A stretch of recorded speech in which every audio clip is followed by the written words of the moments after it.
Malawi, a country in southern Africa. Most children grow up in poverty.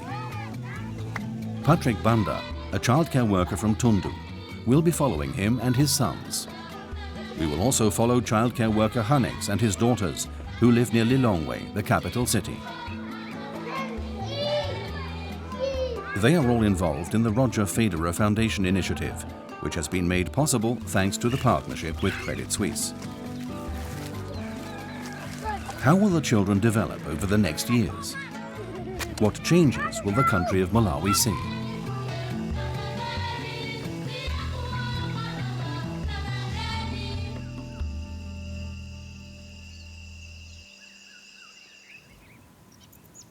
In the Nchizi district, people's lives have not changed much in the past 2 years. Cultivating the fields is still hard work, and there are no agricultural machines. At least a road construction machine is in constant operation, which ensures that the infrastructure can be improved. Another sign of progress, satellite dishes are seen in Thundu for the first time. They are owned by the village mechanic, who is one of the highest earners, and the only person who can afford to have satellite television. However, the sale of maize and peanuts is still the main source of income for the village population. The childcare centre in Thundu, 1 year after it opened. Janet Kuyeli, the Action Aid project coordinator, pays regular visits to the centre to see the changes that have been made. The playground is still a magnet for the children. The centre in Thundu has turned into a model childcare centre for the district.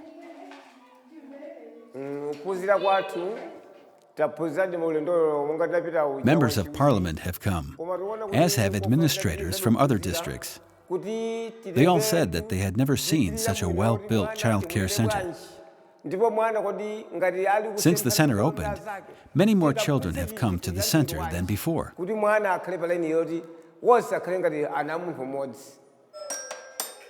More than 200 children are registered at the center in Thundu.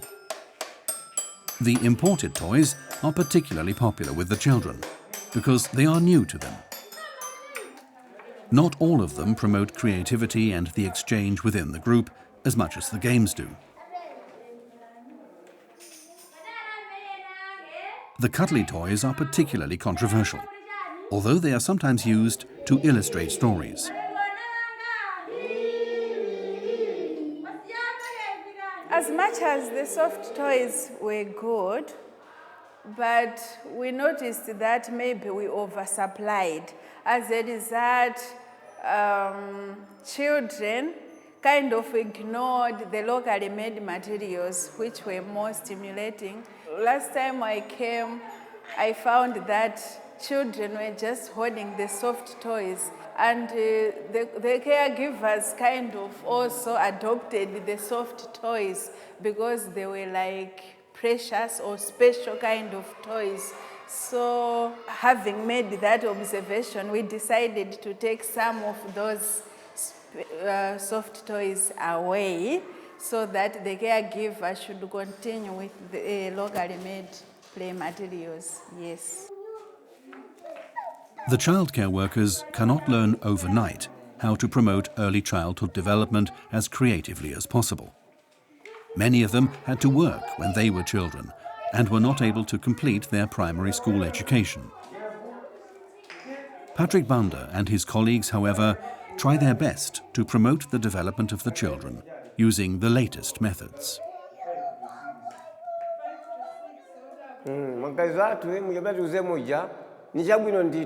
I'm still convinced that cuddly toys are good. I do, however, agree that we should not use them all. This way we can prevent them from getting dirty or being broken. We only give a certain number to the children, and only for a particular period of time. As for the locally made toys, I just see certain disadvantages. The children can get hurt while playing with them, which is not the case when they play with the cuddly toys. Ideally, we should have both types of toys. The only thing that is missing from the childcare centre in Thundu is a tap. The well, which is used by several villages, is located at the other end of Thundu. Thanks to a pumping system, the groundwater reaches the surface in a relatively pure state. Janet Kuyeli discusses with the committee of the Childcare Centre how it could best be provided with clean water. We wanted previously to tap from the health center to this place, but the topography, we're still finding it difficult because here in Chisi is so hilly and mountainous, and we just had a meeting with all the relevant people involved, and right now maybe we think the easier option now is not to tap water from the health center, but for Thundu to have its own borehole. Apart from the well, the Childcare Centre in Thundu is almost fully built.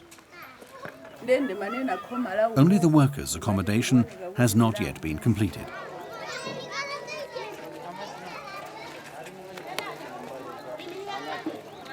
The last fields are being burnt throughout the district, and the ash will be used as fertilizer for the new crop.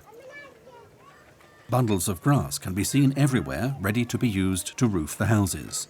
Everything that nature provides is being used here. At home with Patrick and his wife Helena. Once a week she shells the maize cobs. The grains are later pounded into maize flour. Tito is helping. His mother talks about her own childhood. In my time, we went straight to primary school. And after school, we worked in the fields.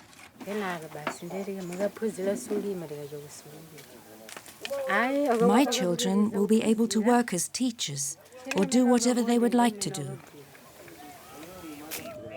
Although Tito's parents did not complete their primary education, they can both read and write. The level of education was considerably higher at that time. Having finished first class, Tito only knows a few letters and numbers. However, compared to his older brother, he is better prepared for school. My brother will get on better at school because he was able to visit the Childcare Centre. That's where he learned the ABCs. I don't know the ABCs, although I'm in 4th class. It remains uncertain how far Tito will progress. His father insisted that he repeat first class. Tito is still a very shy boy, but at least he has parents who know how important their support is for his development. Early morning in Mbwetu, at home with childcare worker Hanex Kapingaza. He also cares a lot about his daughter's education. Every morning he makes sure that they are wearing clean clothes and leave the house on time.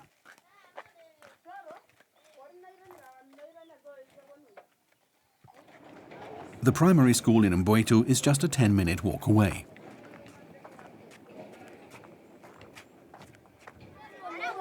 The school is overwhelmed in every way. There are not enough classrooms and teachers for the more than 1,200 children who go to this primary school. A third of the children are taught out in the open, provided it is not raining. This way of teaching is a great challenge for the teachers and takes up a lot of their energy.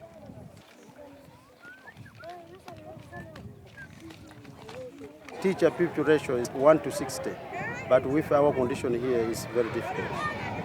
We have been asking government and other partners to assist us having enough school, teachers, so that they can beef up the staff here at Mbwetu Primary School. Joanna does not like talking about going to school. She is still shy, even talking to Janet Kuyeli.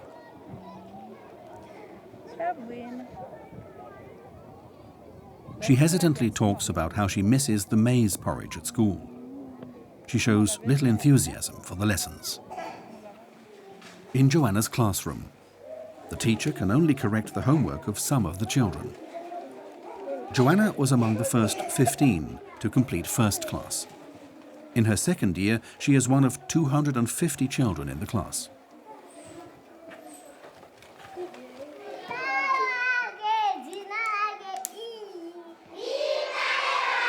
Crowded classrooms are typical of Malawi schools. Teaching is based on repetition and advances haltingly. The second-class children are only now learning the vowels. Only the most intelligent children do well here, or those, like Joanna, who were supported at a childcare centre prior to starting school.